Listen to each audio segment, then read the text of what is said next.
Well, hi and welcome to Two Wheels Better from the North Yorkshire moors. This beautiful countryside, we're just about to visit the small village of Hawes. And in Hawes, it's a popular biker meeting place. Young Paul knows more about it than me. It's more your patch, isn't it, up here, really, Paul? It's a little bit nearer home for me. 95 miles for me today. How many for you, Jeff? 180. Oh, Maybe that used to be 180. 180, that's right, yeah. But anyway, there's a serious point to today's visit, because not only is it a popular biker meeting place, the police are here with Bike Safe 2000. You might have heard about this. This is addressed towards the older biker, not me, but the older, inexperienced biker. I knew you'd be sniggering at that one. I'm not saying anything. And I'm off to meet Chief Inspector David Short and find out all about Bike Safe 2000.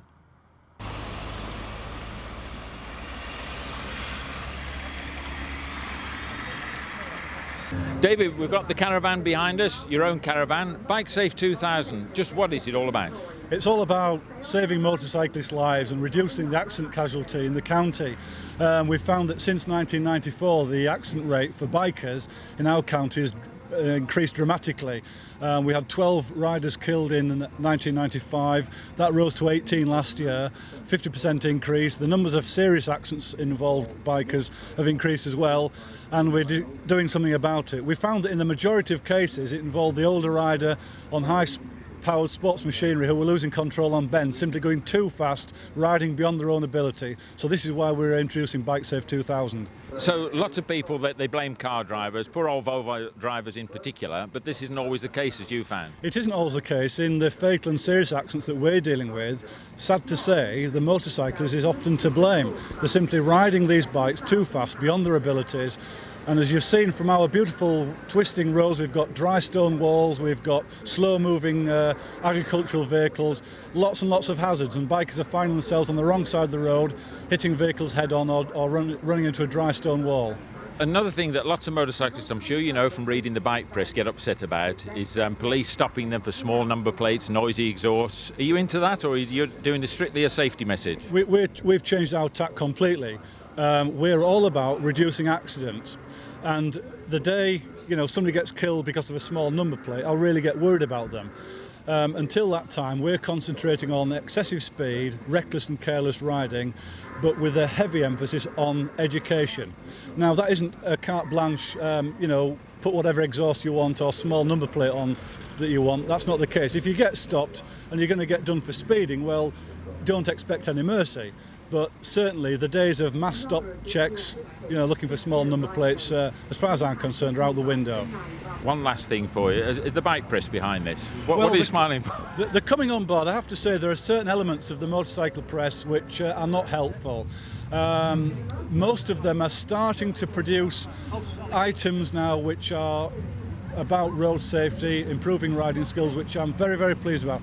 There are some which I would describe as irresponsible, who aren't helpful to us at all, and in fact, if anybody wanted to ban motorcycling tomorrow, they could only go buy one or two of these magazines off the shelf, and there's enough evidence in there to suggest we're all complete lunatics and we should be not on the road. So I've got a strong message for those magazines: get your house in order, because you're doing the motorcycling as a whole no service whatsoever.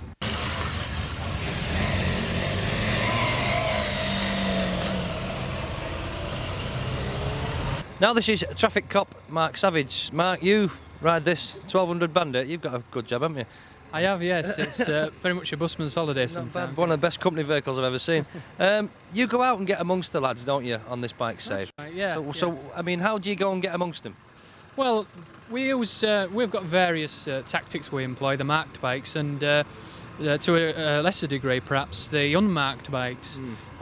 We tend to offer accompanied rides to people who normally volunteer to have themselves followed, and constructive criticism passed if necessary at the end. So you don't kind of sit in a lay-by somewhere looking for a gang of lads going fast and then think we need to teach them a lesson? Not necessarily, no. I mean, if people's riding is of that standard, then yes, we won't hesitate to enforce the law if necessary. Right. But education's really at the moment our prime concern to get these accident figures down. Right. So how are you received by these gangs of bikers that you get amongst? Do they sort of say, "Oh, get lost, we don't need your blooming information"? I mean, are they happy about it? We have mixed reactions. I bet you do. Yeah. I must admit, when we started this, I feared that people would be rather unreceptive. But surprisingly enough, people have been very good. Right. And most people accept any advice you offer them in the spirit it's intended. Right. So I've not had any bad experiences, to be honest with you. Everybody's been pretty good. I think they understand that we're not there to persecute. We're there to try and to get the figures down and improve their riding if possible and where possible. Excellent. Right. Well, I'm all for that. Well, look who I've got here. I've caught up with one of the almost locals. It's Jeff Wilson. He's Chief Executive of the ACU. He's also a Director of the BMF. Jeff, welcome along to your local village. Well, it's hardly local, is it, Hawes? Hello, Jeff. No, not so local. I live about 25 miles away from here, but I was born and bred between the stone walls of the Yorkshire Dales. Literally. Virtually, yes. Virtually. Now, look, I know you know this country very well, but what do you think it is that the problem with the born-again bikers? I mean, you're a bit younger than me, but, you know, you're in your 40s, so where do you see there's a problem? I think the problem with the born-again bikers is they don't understand very clearly the dynamics of riding a bike. It's a technical operation which those of us who never stop riding a bike probably do as second nature. We don't fully understand exactly what we do to control a bike to the maximum, but certainly the born-again riders don't respond naturally in the way that we do to emergency situations. And like flying an aircraft, riding a motorcycle is a technical operation. You need to understand in your mind how it works and what makes it respond in the way that it does.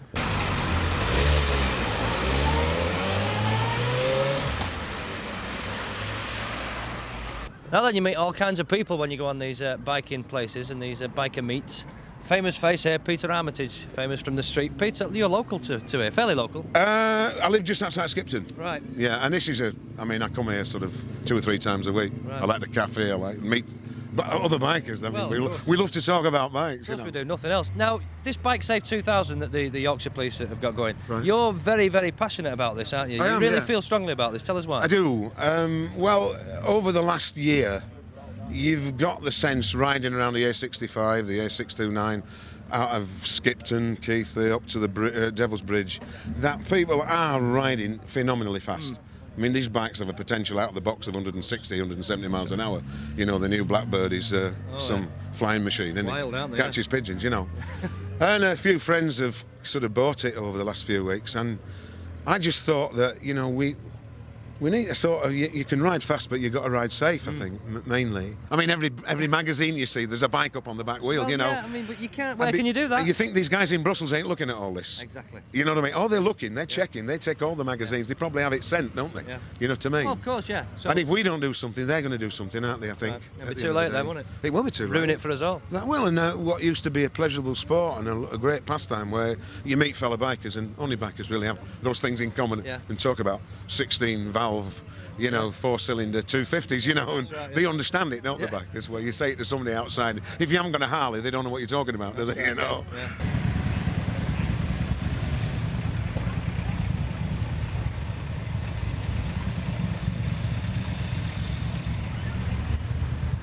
Well, as we've seen or heard, Bike Safe 2000 is really aimed at the born again or the new biker. This is Bob Murphy. Bob, you're a new biker. Yes, that's right. I came into biking really about 2.5 years ago now. Right. I'd always wanted a bike, but when I was a kid and that, I wasn't allowed it. There were dangerous things, so I just played around with friends' bikes and a few sort of illegal rides and so on, but never actually did the test. Right, 2.5 years. So in 2.5 years, you've taken your test, you've got your licence, and now you're riding around on a beautiful VFR 750. That's right. Which just proves that it can be done if you do it properly and take the right route through it. So what's your route, very briefly?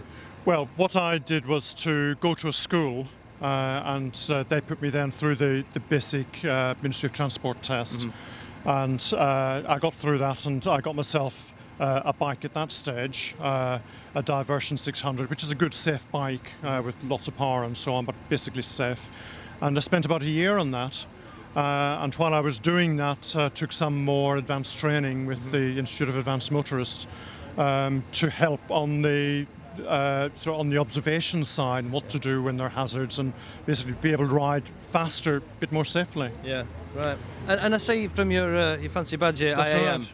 Yeah, well, I did. You're involved with that now, aren't you? That's right. I did the Institute's test about something like 1.5 years ago now, And with them, I'm one of their observers, helping others get through it. And there are groups around the country who meet sort of on a Saturday morning usually, and take out groups of riders to help improve them, point out their weaknesses and ways that they can actually achieve their objectives, which by and large with bikers are to ride fairly swiftly, but to do it safely. So what do you think of this Bike Safe 2000, this police initiative to make people ride within the limits and safely? I think it's very important because with a lot of bikers who've come to ride these new powerful bikes fairly recently, they remember the older bikes, the good old BSAs and so on. And really this is a whole new ball game where bikes like this can do 150 miles an hour and out-accelerate a Porsche. I mean, it's just totally different, and it's very easy to jump on one of them and to make ultimately a fatal mistake. Yeah, and very possible, and it does happen, unfortunately. It does. So there you go, in 2.5 years, you've done the business, you've got a VFR 750, you're an observer for the IAM. Yes. That's brilliant, you can't say more than that. So it just goes to show that if you do it right, go the right route, anything's possible.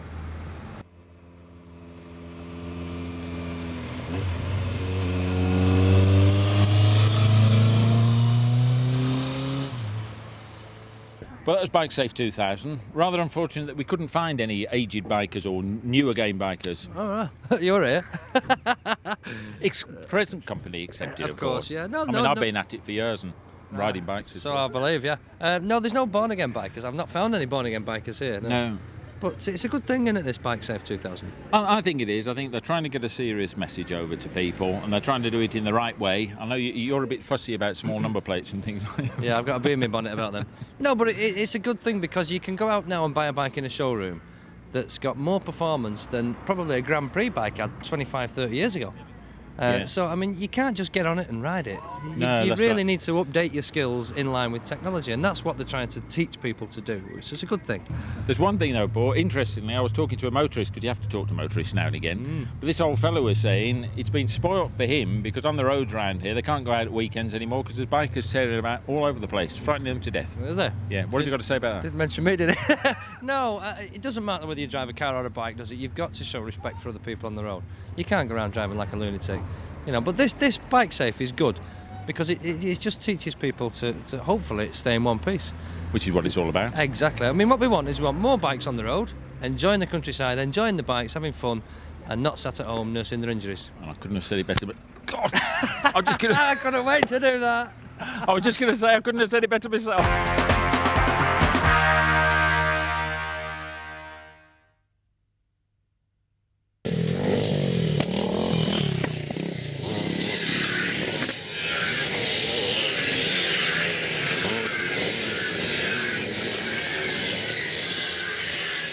Welcome to the dirty, noisy, but very colourful world of twin-shock motocross.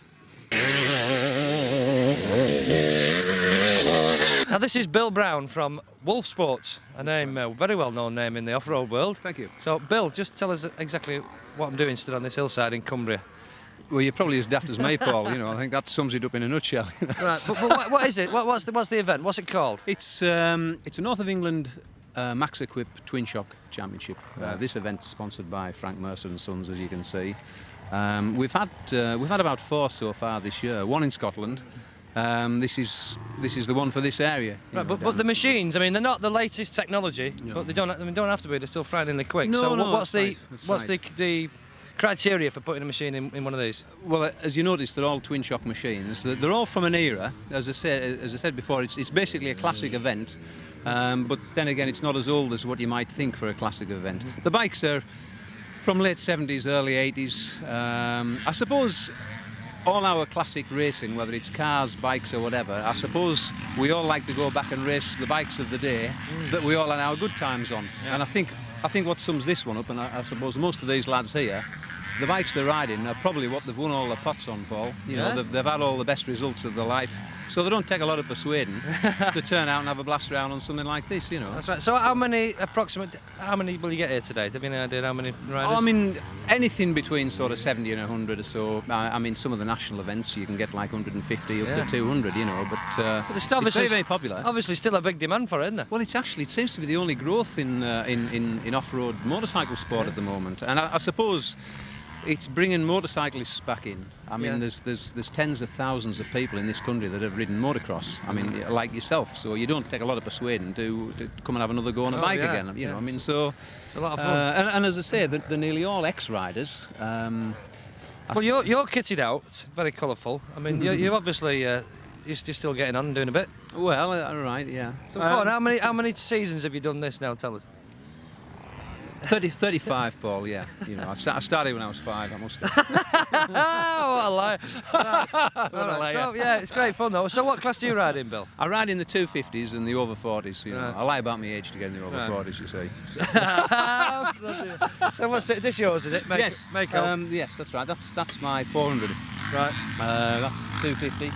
Yeah. Again, you don't have a lot of money sitting in them. I mean, your average motocross machine these days, you buy a new one and they're £5,000. Yeah. You see. So This I is mean, quite an affordable sport, isn't it? If anybody wanted to get into this, I mean, you could set yourself up and be here today riding with some good lads for not a lot of money. You could buy a bike that could win a national championship for probably £1,000. Yeah. You could buy a bike probably for £200 or £300, spend a bit of time on it, and you're here today competing. And I mean, most of these people I would suspect here today haven't spent probably any more than £200 or £300 on a bike. Probably a bit of time and a bit of money, but I mean, as you know yourself with motorcycling, a lot of the enjoyment is actually the preparation and just setting it up how you like it, how Yeah. you want it. That's you know, right. so. Yeah. Just the putting them back together I don't like. Well, I think after a while, you know, they get to be part of you. The Yeah. bike, you know, I mean, there's nothing more satisfying than taking an engine to bits. And I mean, if you remember back probably all your first bikes, you take an engine to bits, you put it back together, and it starts, and you can't believe it. You know, you've breathed life into something. A big celebration, isn't it? Oh, Yeah. absolutely. You know, and as I say, it's something you never forget. You see. Right. So, and I mean, the bikes as well, Paul, are very low technology. Well, You know, I mean, you know, you've no radiators, you've no water cooling, you've no disc brakes, you've no link systems, Yeah. you've no power valves. Yeah. You know, all this is high maintenance. Today's modern motocross bikes are very, very high maintenance. You know, you need a bloody barrister or something to work on one. That's you know, right. I mean, your average. I mean, even I could work on one of these. You know, even you could. But, yeah, well, you never know. Do you? Yeah. But it just goes to show you don't have to spend a fortune. You don't have to have the latest in Absolutely. high-tech stuff to have an absolute ball. Yes, but I haven't told you about the real secret, though. Go on, what's that? You know, it's the party the night before. I know I missed it last night. Yes, that's right. Yes, well, the trick is, you know, we come from all over the country and usually have a good week, make a weekend of it, you see. And we have a good party the night before, then try and ride the bikes on the day after. Oh, right, yeah. So I'm having enough trouble trying to ride the bike, and I didn't have a drink last night. join the club.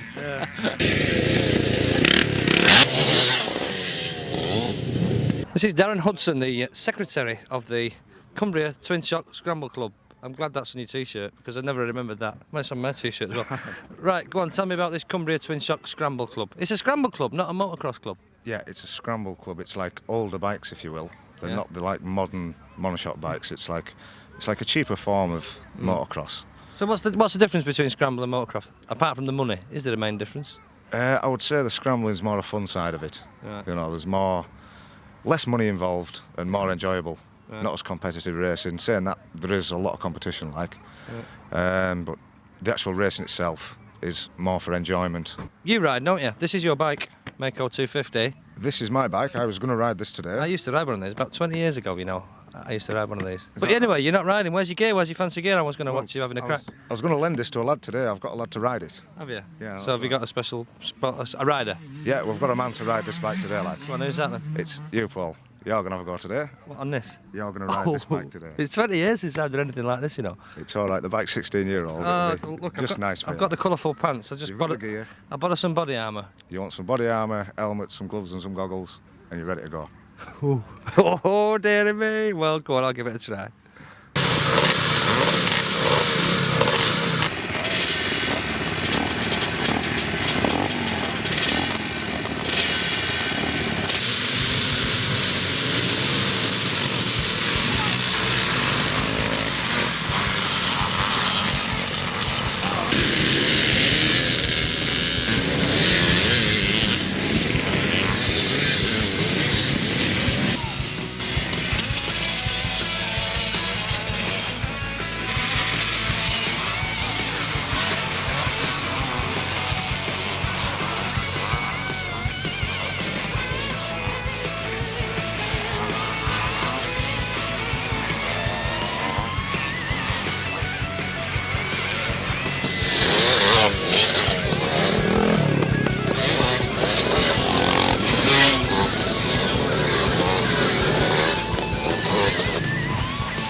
So there you are, twin shock motocrossing. Bill, how did you go on first? Well, I had a mixed day, lack of consistency. I got 1 second place, a few fall-offs. Second place, clever dick, super fit as well. Right, Darren, how did I go on? You did very well for your first time, mate. Very well. Am I going to make a scrambler? You might not make a scramble, but you'll definitely make a twin shocker. You can give a very good impression of one. Did you notice that? Oh, yeah. That's right. Yeah. A bit of potential there, definitely. Now, how many gears has this bike got? 'Cause I know it's got 2. It's actually got 5. I never got found. No, it's got 2. First, second, and neutral. They're the only 3 that I found. But it's brilliant. A great day. Something that people should do. So what we're saying for a bike? What if I want to do this now? A bit of gear, a bit of clothing. You know, what, a couple of £100 or something? I don't think you wouldn't get racing for a couple £100, you know. But No, I mean gear. a bit of gear. £100 probably get you going. Right, for and gear. then a bike. What, a few £100 for that? Aye, 300, 400, £500 would get you started. Right. Like I said before, A trailer for the car. So less than a grand. Less than a grand. And you're here, aren't you? You can get rolling. That's right, definitely. Yeah. You could actually win a championship with spending less than £2,000 now. So you could win a British championship. There you go. Well, what a cheap way into motorsport. And Darren, your bike's in one piece. I bet you're happy about that, aren't you? Just the job, mate. More, faith in you. more importantly, so am I. Can't believe it. I know, neither can I. No, it's a great day. You should try it. It's brilliant. Forget going to the gym. Throw your butt workers away. Buy one of these. It's a lot better.